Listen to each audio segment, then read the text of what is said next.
Welcome to A Better Path Through Grief, a space where we explore a better path on our journey through grief. I'm your host, Lamina Davis, and today's episode is both reflective and supportive as we explore the challenges of grief during the holiday season. If you're grappling with loss, you're not alone, and I'm here to offer guidance and share what I'm doing to navigate these difficult times.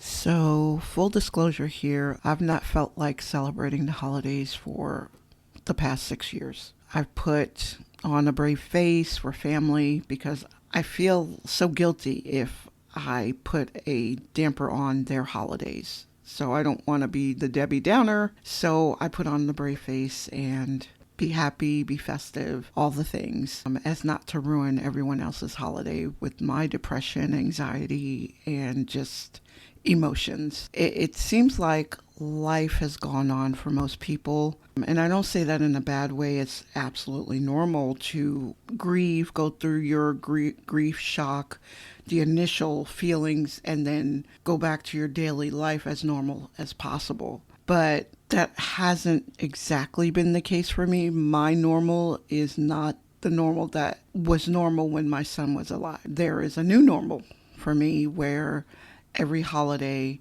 every birthday, every special occasion, every memory is different now because I'm not spending that time with my son. I'm remembering the holidays past. And it can be very emotional. It can be very hard to deal with that time. And I do a lot of avoidance. I'm going to come up with a podcast episode on that as well. But I have been in therapy for grief therapy, and I've been learning techniques to cope with when times get tough, especially during the holidays. And so I'd like to share with you some of the things that I've learned in therapy. Once again, I am not a therapist. I am learning from a therapist. I'd like to share with you some of the things that I've learned to try and help me deal with the emotions that come with the holiday season or any special occasions. I will say that sometimes they are effective, and then sometimes the pain is just so great that nothing works. I just want to be real. I don't want to say this is the magic bullet that cures all the emotions, because it doesn't. But you got to keep trying. You just got to keep going. You got to keep doing it. You can't just do one and done. I keep a list of all the techniques, and then I just go through them one by one. If one doesn't work, I go on to the next one. That and a healthy prayer life, going to church family, for me at least, does help a lot. The holiday season can amplify feelings of grief, underscoring the importance of acknowledging and validating those emotions. One of the techniques or tips that I've gotten from my therapist is to acknowledge. It's okay to feel a mix of emotions, sadness, nostalgia, or even moments of joy. An example of this is a story that I like to share. I have a picture of my son sitting at the head of the table, and he's sitting in front of two pies. I probably told this story before. He's sitting in front of two pies, and one of the pies has a big piece missing. Now, before I took this picture, I told him not to touch the pie because it was hot. I had just taken him out of the oven, and I told him, don't touch the pie, and you're going to eat your dinner first. I go do something else, and I come back, and there's this big chunk of pie missing. So I take all the pies, and I sit them at the table. I sit him down at the table, and I take a picture of him in front of the pie. And so then I put the picture on Facebook, and I said something along the lines of, there's a culprit eating my pies. Can you guess who? And he's just sitting there with the straightest face, like, I can't believe you're doing this to me, Mom. So, like, that makes me laugh. That's a joy from memory. So it's okay to have the mixture of feelings, like the sadness, the nostalgia, the joy. Everybody's journey's different. You may have different feelings. Like you may not have all of these feelings. Like then you may not have the nostalgia or the joy. You may just feel very sad. But it's you have to acknowledge that, acknowledge those emotions so that they're validated, and don't avoid them. You have to go through those emotions. And I'm having a hard time with that because sometimes I can think of something really sad, go through the emotions, have a good cry, and then I'm back on my grind doing whatever I was doing before I that memory hit me. But there's other times where I'm like, I can't do this right now. I can't deal with this right now. So I just put it at the back of my mind like, okay, I'll deal with this later until the next wave hits me. So I think we do have to acknowledge the emotions, acknowledge that those feelings of grief are real, and deal with them. There's things that trigger grief. And grief triggers during the holidays range from like familiar traditions to the absence of loved ones during festive gatherings, such as like Christmas morning when you're opening presents and you're triggered by the fact that your loved one isn't there. Like I said, I have not really celebrated Christmas in my home on my own for 6 years. I mean, I've put up the tree. My other son and his girlfriend live with me, and they've put up the tree. We've opened Christmas presents, and it's not really, I'm not in the festive mood, so I don't go all out. I used to decorate the house. I used to make Christmas dinner. I used to do all the things for traditional Christmas, and I don't do any of that anymore. Hopefully one day I will get back to that. But the past few Christmases I've spent either away in New York, where I'm originally from, or I just put on the brave face, opened presents, and got the kids' reactions. My grandson lives with me part-time, and I watched him open his presents and stuff. And as soon as all of that was over, I went into my hiding space. I took the gifts that they gave me and I put them aside, and then I went into hibernation mode. I either went back to bed or I went into my home office and just watched YouTube videos or whatever. I just avoided. It was just another day to me. It's still just another day to me. Even now, Christmas is a couple of weeks away. I don't have the Christmas spirit. And I don't know how to get it back. In the same thing with Thanksgiving, I did make a small little meal, but the family gathering, the family participation, none of that was there. I was by myself. I made a small little dinner, and that was that. I took some pictures and put them on Facebook, and that was that. I just don't have that in me to do anymore. And like I said, maybe one day I will get that holiday festive spirit back, but right now it's not there. Like I said, there's triggers during the holidays, realizing that your loved one is not there, and you gotta kind of, for lack of a better word, alert people around you. Christmas time was special for me and my loved one, and we did this. So when it comes to opening presents, I may feel a little bit down because that loved one's not here, and we used to do A, B, and C, while opening presents. The last time I did Christmas with my son, he was in a juvenile facility. Like I said, my son wasn't perfect, but he did turn the corner and turned his life around in the end. But the last Christmas we spent together, I have a picture of us in the juvenile facility. It wasn't Christmas Day. I think it was the day before. I went to go see him, and we opened presents, and I took a picture with him there, and that's the last Christmas picture I have of him. Before that, I have a picture of him, his brother, and his sister standing in front of the Christmas tree in my living room. And, that was the first time that we actually had Christmas together in this house. They were in New York. They spent the majority of their time in New York while I lived here in Missouri. And, I only got them holidays, or I went to see them during the holidays. So I never really got a real Christmas here.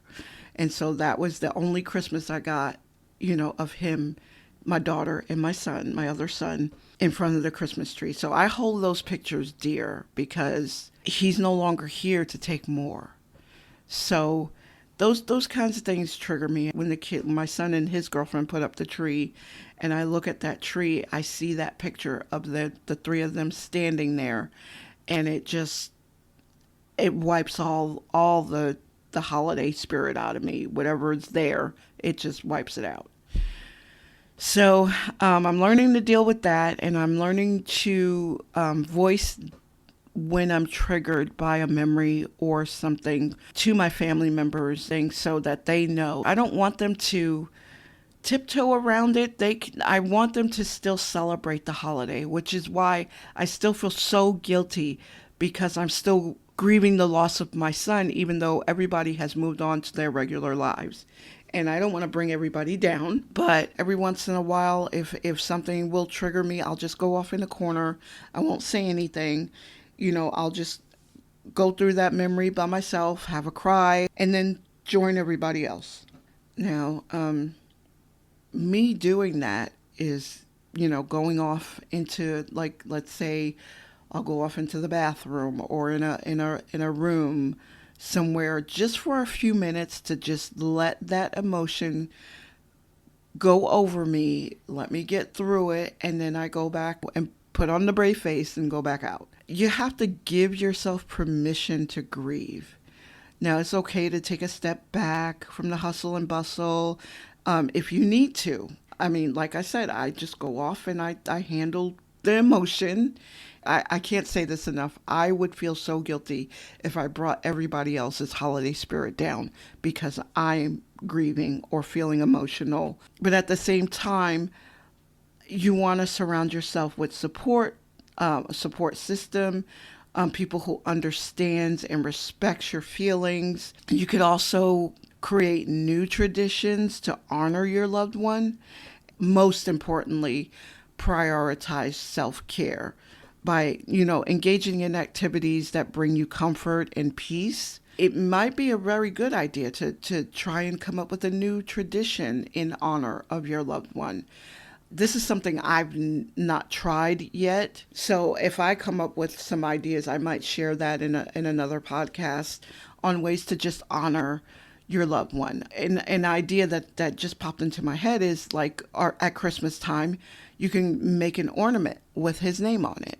Or I'm saying his name because of my son. Get a little picture frame, make that into an ornament and put it on the tree. And you can make that, a tradition where even the people who haven't passed on, you can just have ornaments, special ornaments with your family's names on them. And that's a tradition where when you put up the tree, everybody puts up their special ornament. It's healing for you. Now that I'm thinking of it, I think maybe that's something that will get me back in the holiday spirit. Just thinking of new ways and traditions to honor my son with family and friends.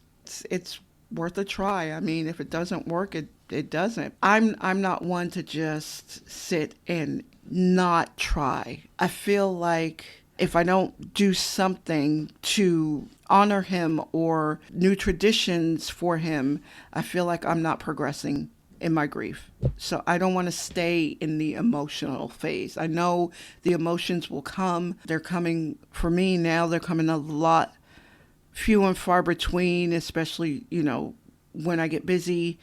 But every day there's a memory. Every day there's emotion. Every day. But I'm learning now to cope because of therapy. Kind of circling back to building a support system. A support system is crucial through times of grief. And I'm learning that myself. I kind of keep things locked up to myself and I don't express what I'm feeling. And inside you're literally dying. I have to learn to communicate with my friends and family about my feelings, my needs. If I wake up in the morning and I'm just not feeling, I have them heavy on my mind, I need to communicate that. Part of me just feels like if I do that, I'm opening the door for everybody to tiptoe around my feelings. But if I have a support system, they'll understand and they'll be supportive of me and of you if you communicate your feelings to your loved ones and friends. They may want to help, but they might not know how. So expressing what you need is essential. If you need to consider joining a support group or seeking professional counseling, just remember that seeking help is a sign of strength and not weakness.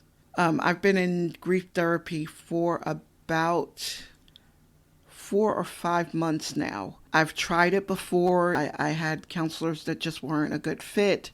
Once, that relationship fell apart, I figured, okay, all counselors are like this. Counseling is not for me. But I recently hit a wall where I had to really reconsider that. I'm not going to get into the details, but it was pretty dramatic. I sought out help because things were getting to the point where they were getting worse instead of better. And so I've been with my therapist. She's awesome. I've been with her for about 4 or 5 months, and she's the one who's given me these tips and tricks to try and help me. I was in that mindset that I can deal with this on my own. I don't need therapy because therapy doesn't work. Once I hit that wall and things took a real bad turn, I gave in and I said, I need some help here. Because things aren't getting better. So just think of it, if you seek help in the form of a therapist, it's really not a sign of weakness. You need a outside pair of eyes to help you on your journey. Now, again, honoring the memory of your loved one during the holiday season can be a meaningful part of the healing process.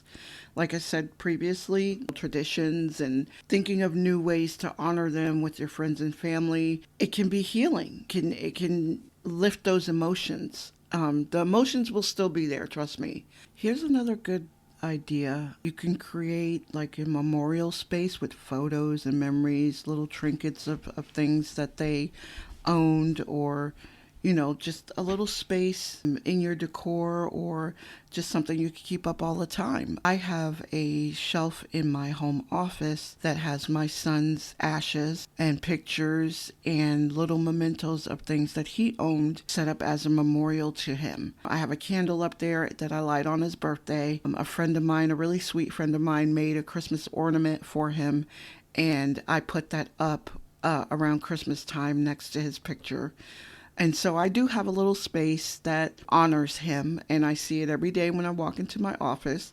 And when I'm over here creating, he's right behind me because his ashes are right behind me. I use his mic to do this podcast, which I use his mic for other things as well, honoring him because he wanted to be a rapper, and I bought him this mic, which was very expensive. I have a trunk full of his things, and I didn't want to see that sitting there unused.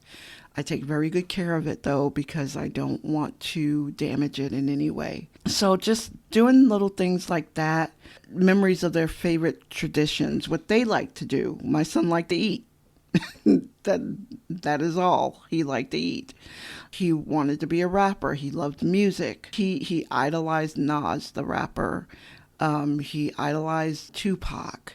And these are rappers that were around before he was even born. There's certain songs that he liked from them that, every time I hear them, that sparks a memory. Sharing stories and memories with others can help keep their spirit alive in your heart as well. It's not a bad thing to talk about your loved one. It's not a bad thing to share how you're feeling, around the holidays or any day for that matter.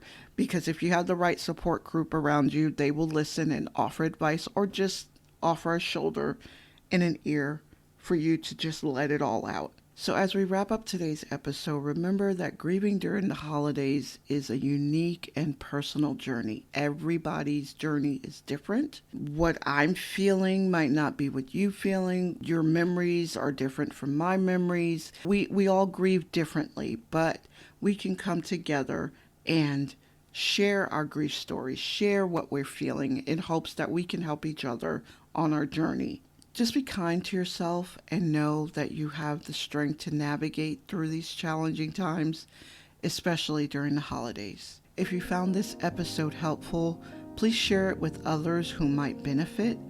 Until next time, take care and happy holidays.